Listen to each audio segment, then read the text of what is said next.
them one by one. Everyone clear? Yes. We write these down. Yes, I want you to write them down. Okay, so good readers and good writers learn habits that help them become strong and affluent. These habits are used each time someone reads or writes an article, a journal, a book, a magazine, or any other literary text. Guys, when you go into your science class, you need to use these 7 habits. When you're in my class, in the literature class, you use these 7 habits. When you're in social studies and you're reading about things about history, you're going to utilize these 7 habits.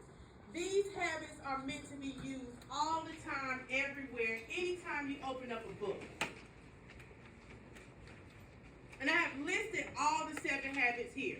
The first habit that every reader has, every good reader does, is visualize the text.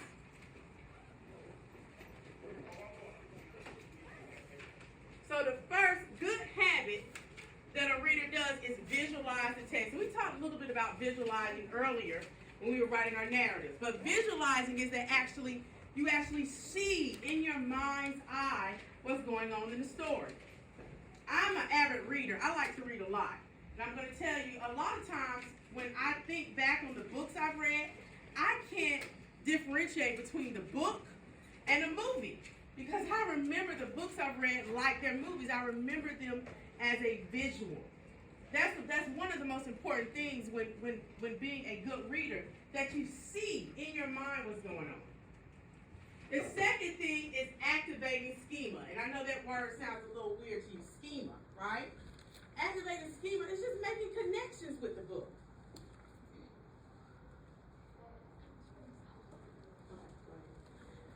Activating schema is simply making connections, right? You not only you read a passage and you connect it to your own life, or you can connect it to something that's going on in the world. We did that when we read the Interloper, right? We connected it first to ourselves. Then we connected to things that are going on in the world, right?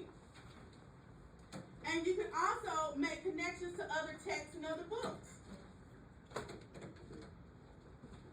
So activating schema is when we as readers make connections to the book, whether it's to the world, whether it's to other textbooks, or whether it's to ourselves. You got to make a connection. You got to connect to the book in order to help you understand. Question: what's going to happen next?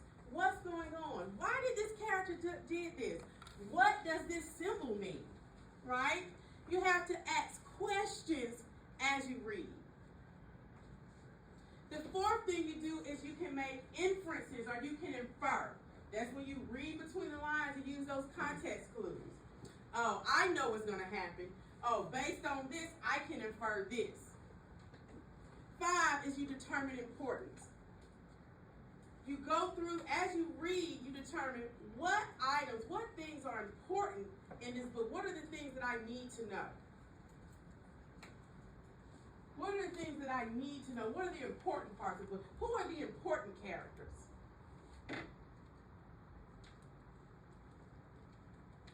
So you determine importance. Then you also monitor for meaning. Oh man, did I understand what I just read? Maybe I need to go back and reread this passage again. So you have to monitor for meaning. And lastly is you synthesize. You got to come to some type of conclusion. Right? We've been talking about theme all year. And we usually, as we read, we come to a conclusion of what is this author trying to tell us about life? What is the theme of this passage? When we do that, guys, we're synthesizing. We're drawing conclusions based on what we've read from the text. These habits are things that every good reader does. Every good reader does do those habits. They do with each text they read over and over and over again. And so we'll be talking about these and going over these explicitly. The first one we're going to go over is visualizing. So today we're simply going to go over visualizing.